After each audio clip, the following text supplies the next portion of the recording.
Bismillahirrahmanirrahim. Assalamualaikum warahmatullahi wabarakatuh. Perkenalkan, nama saya Semuladi Fahman dengan NIM 210222227.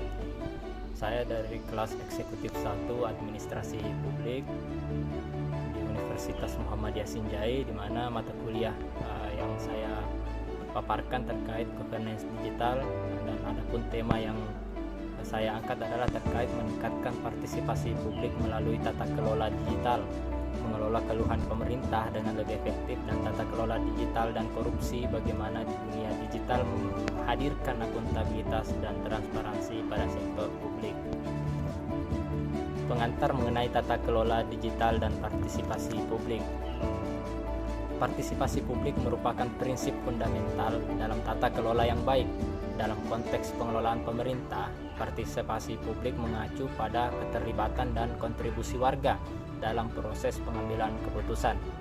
Dalam lingkup yang lebih luas, partisipasi publik juga mencakup hak warga untuk menyampaikan keluhan dan mendapatkan tanggapan yang memadai dari pemerintah. Pentingnya mengelola keluhan pemerintah dengan lebih efektif. Yang pertama, pemerintah dapat menunjukkan komitmen mereka terhadap kepentingan publik. Yang kedua, membangun kepercayaan. Yang ketiga, merespon dengan cepat terhadap masalah yang muncul. Yang keempat, mengidentifikasi masalah yang mungkin terjadi secara sistematis dan mengambil langkah-langkah perbaikan yang diperlukan. Tantangan dalam sistem pengelolaan keluhan pemerintah tradisional. Yang pertama itu lambatnya tanggapan. Dalam beberapa kasus, warga harus menunggu berhari-hari atau bahkan berminggu-minggu untuk mendapatkan tanggapan atas keluhan mereka. Kedua, kurangnya visibilitas. Seringkali warga tidak memiliki visibilitas terhadap langkah-langkah yang diambil oleh pemerintah dalam menangani keluhan mereka. Yang ketiga, kurangnya koordinasi. Dalam banyak kasus, departemen dan lembaga pemerintah yang berbeda tidak berkoordinasi dengan baik dalam menangani keluhan warga. Manfaat platform digital dalam mengelola keluhan pemerintah, diantaranya aksesibilitas yang mudah. Yang kedua, responsif dan cepat. Yang ketiga, transparansi. Dan yang keempat, menganalisis data keluhan secara sistematis. Praktik terbaik untuk meningkatkan partisipasi publik melalui tata kelola digital, yaitu dengan membangun platform digital yang user friendly, melibatkan departemen pemerintah yang berbeda, menyediakan saluran komunikasi yang beragam, melibatkan masyarakat dalam proses pengambilan keputusan. Implementasi sistem pengelolaan keluhan yang komprehensif, yaitu dengan yang pertama, platform digital yang terintegrasi. Yang kedua, alur kerja yang terstruktur. Yang ketiga, analisis data keluhan. Dan yang terakhir, yang keempat, pelatihan dukungan pengguna. Studi kasus inisiatif pengelolaan keluhan digital yang sukses. Step pertama, inisiatif Kota A. Kota A telah berhasil meluncurkan platform digital yang memungkinkan warganya melaporkan keluhan secara online. Step kedua, inisiatif Negara B. Negara B telah mengimplementasikan sistem pengelolaan keluhan yang terintegrasi dengan platform digital. Mengukur kesuksesan tata kelola digital dalam pengelolaan keluhan, yaitu dengan yang pertama, waktu tanggap. Waktu rata-rata yang diperlukan oleh pemerintah untuk merespon keluhan warga. Yang kedua, tingkat kepuasan warga. Tingkat kepuasan warga terhadap penanganan keluhan mereka oleh pemerintah. Yang ketiga, jumlah keluhan yang diselesaikan. Jumlah keluhan yang berhasil diselesaikan oleh pemerintah dalam periode waktu tertentu. Dan yang keempat, identifikasi masalah yang berulang. Jumlah masalah yang diidentifikasi secara sistematis melalui analisis data keluhan.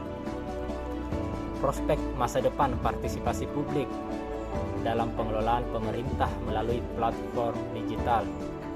Melalui tata kelola digital, pemerintah juga dapat mengidentifikasi masalah yang berulang dan mengambil tindakan perbaikan yang diperlukan. Ini akan berdampak positif terhadap kebijakan pemerintah dan meningkatkan kualitas layanan publik secara keseluruhan. Di masa depan, partisipasi publik melalui platform digital dalam pengelolaan keluhan pemerintah akan terus berkembang. Kemajuan teknologi yang terus-menerus akan memberikan peluang baru untuk meningkatkan partisipasi publik dan mengatasi tantangan yang ada. Selanjutnya, pengertian tata kelola digital dan korupsi. Tata kelola digital adalah praktik dan prosedur yang terkait dengan pengelolaan, pengawasan, dan pengendalian aset digital suatu organisasi. Ini mencakup kebijakan, prosedur, dan kerangka kerja yang dirancang untuk memastikan bahwa aset digital seperti data, sistem informasi, dan teknologi dikelola dengan baik, aman, dan sesuai dengan tujuan strategis organisasi. Korupsi adalah tindakan yang melibatkan penyalahgunaan kekuasaan atau posisi publik untuk memperoleh keuntungan pribadi yang tidak sah, baik dalam bentuk uang, barang, ataupun layanan. Dampak korupsi pada perekonomian dan masyarakat sangat merugikan dan dalam mencakup berbagai aspek. Prinsip tata kelola digital yaitu ada transparansi, akuntabilitas, kepatuhan, integritas, keamanan, pemantauan dan evaluasi, pengelolaan risiko, dan inovasi. Adapun tantangan yang dimiliki oleh teknologi digital dalam mengatasi korupsi adalah yang pertama, kesesuaian hukum. Tantangan dalam menyesuaikan peraturan dan hukum dengan perkembangan teknologi digital untuk memastikan efektivitas dan keamanan penggunanya. Yang kedua, adanya keterbatasan akses. Tantangan terkait dengan akses terhadap teknologi digital di wilayah yang kurang berkembang yang dapat membatasi penerapan solusi anti korupsi berbasis teknologi di daerah tersebut. Yang ketiga, keamanan data. Ancaman keamanan data dan privasi dapat menghambat kepercayaan terhadap solusi anti korupsi berbasis teknologi, terutama dalam hal pelaporan dan penyimpanan informasi sensitif. Dan yang keempat, kemajuan teknologi. Ya, kemajuan teknologi yaitu dalam lingkungan di mana teknologi tersebut berkembang. Tantangan muncul dalam memastikan bahwa solusi anti korupsi tetap relevan dan efektif seiring dengan perkembangan teknologi. Peluang yang dimiliki oleh teknologi digital dalam mengatasi korupsi adalah yang pertama, pelaporan online. Teknologi digital memungkinkan pelaporan online yang anonim yang dapat mendorong individu untuk melaporkan tindakan korupsi tanpa takut akan represalias. Yang kedua, analisis data. Kemampuan untuk menganalisis data secara besar-besaran memungkinkan deteksi pola korupsi dan penyalahgunaan kekuasaan yang sebelumnya sulit didefinisikan. Yang ketiga, blockchain. Teknologi blockchain dapat digunakan untuk menciptakan jejak transparansi yang berubah dalam catatan transaksi, memastikan akuntabilitas dalam berbagai aspek kehidupan. Yang keempat, e-government. Penerapan e-governance memungkinkan proses administrasi publik yang lebih transparan dan dapat mengurangi risiko praktik korupsi di berbagai level pemerintahan. Dan yang terakhir, yang kelima, partisipasi masyarakat. Teknologi digital memfasilitasi partisipasi aktif masyarakat dalam proses pengambilan keputusan, memungkinkan pengawasan yang lebih ketat terhadap tindakan pemerintah dan lembaga publik. Baiklah, itulah pemaparan materi dari saya. Adapun pertanyaan dari teman-teman terkait materi yang saya bawakan berasal dari Saudara Daniel Saputra. Yang pertama itu terkait dengan bagaimana strategi digital dapat digunakan untuk meningkatkan partisipasi publik dalam proses pengambilan keputusan pemerintah. Yang kedua dari Saudara Feby Febrian, bagaimana menangani masalah privasi dan keamanan data dalam pengelolaan keluhan pemerintah secara digital. Pertanyaan ketiga dari Saudari Nuka, bagaimana teknologi digital dapat digunakan untuk meningkatkan transparansi dalam proses pengambilan keputusan pemerintah. Yang keempat dari Saudari Nur Awalia, pertanyaannya adalah apa saja inovasi digital yang dapat membantu mempercepat aliran informasi antara pemerintah dan masyarakat untuk mengurangi risiko korupsi. Dan pertanyaan terakhir datang dari Saudari Juhaini, bagaimana upaya pemantauan dan evaluasi secara digital dapat membantu mengidentifikasi dan menindaklanjuti indikasi korupsi dalam pelayanan publik.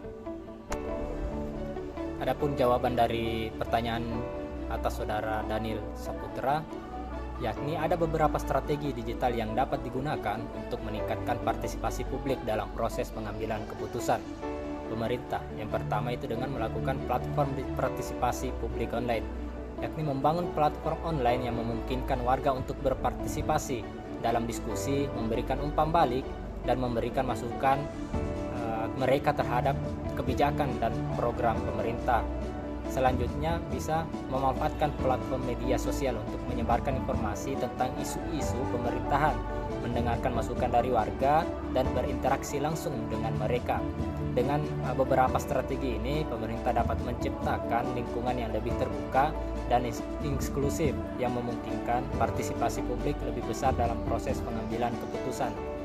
Pertanyaan dari saudara Feby Febrian, adapun jawabannya terkait menangani masalah privasi dan keamanan data dalam pengelolaan keluhan pemerintah secara digital merupakan hal yang sangat penting.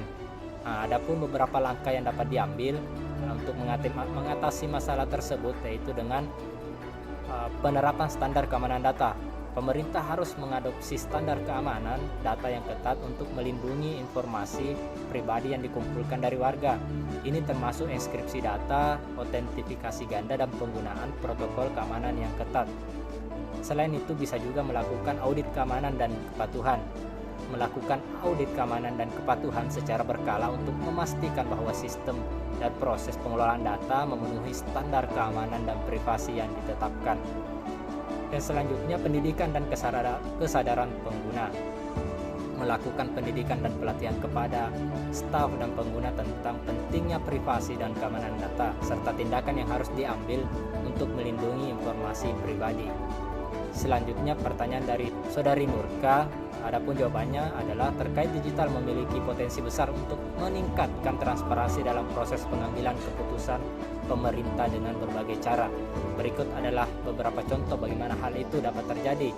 Yang pertama, publikasi informasi secara online. Pemerintah dapat menggunakan platform digital untuk mempublikasikan informasi terkait proses pengambilan keputusan, termasuk dokumen-dokumen resmi, agenda pertemuan, dan hasil keputusan. Ini memungkinkan akses terbuka bagi masyarakat untuk memahami prosesnya. Yang kedua, partisipasi publik online. Memanfaatkan platform online untuk memfasilitasi partisipasi publik dalam proses pengambilan keputusan. Ini bisa berupa forum diskusi online, jejak pendapat, atau ruang komentar di situs web pemerintah. Selanjutnya, keterbukaan informasi publik. Membuat informasi publik termasuk data, dokumen, dan keputusan lebih mudah diakses oleh masyarakat melalui situs web pemerintah dan portal transparansi. Dengan menggunakan teknologi digital secara efektif, pemerintah dapat meningkatkan transparansi dalam proses pengambilan keputusan mereka, memungkinkan partisipasi yang lebih luas dari masyarakat, dan membangun kepercayaan yang lebih besar dalam pemerintahan.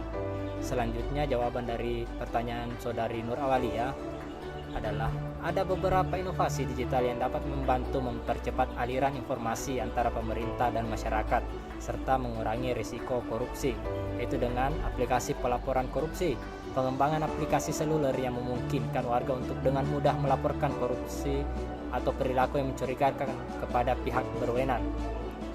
Yang kedua, sistem pengadaan elektronik. Penggunaan sistem pengadaan elektronik yang transparan dan terotomisasi dan untuk mengurangi risiko korupsi dalam proses pengadaan pemerintah. Ini memungkinkan proses pengadaan yang lebih efisien dan memberikan jejak audit yang lebih baik. Dengan mengadopsi inovasi digital ini, pemerintah dapat mempercepat aliran informasi antara pemerintah dan masyarakat, serta mengurangi risiko korupsi dengan meningkatkan transparansi dan akuntabilitas. Adapun jawaban dari saudari Juhaini atas pertanyaannya, upaya pemantauan dan evaluasi secara digital dapat membantu mengidentifikasi dan menindaklanjuti indikasi korupsi dalam pelayanan publik dengan berbagai cara yang bisa dilakukan, yaitu dengan melakukan analisis data. Melalui penggunaan teknologi analisis data, pemerintah dapat menganalisis data dari berbagai sumber, termasuk data transaksi, data keuangan, dan data operasional untuk mendeteksi pola atau tren yang mencurigakan. Ini bisa termasuk pola pengeluaran yang tidak wajar, pola penerimaan suap, atau pola perilaku yang mencurigakan dari pegawai pemerintah. Selanjutnya bisa pelaporan elektronik. Membangun platform pelaporan elektronik yang memungkinkan warga untuk melaporkan indikasi korupsi atau perilaku yang meragukan secara online. Melalui platform ini, laporan dapat diterima secara langsung dengan kemungkinan anonimitas bagi pelapor. Dengan menggunakan upaya pemantauan dan evaluasi secara digital ini, pemerintah dapat lebih efektif dalam mengidentifikasi dan menindaklanjuti indikasi korupsi dalam pelayanan publik serta membangun sistem yang lebih transparan, akuntabel, dan efisien. Demikian yang bisa saya paparkan hari ini. Lebih dan kurangnya mohon dimaafkan. Billahi fisabilil haq fastabiqul khairat. Wassalamualaikum warahmatullahi wabarakatuh.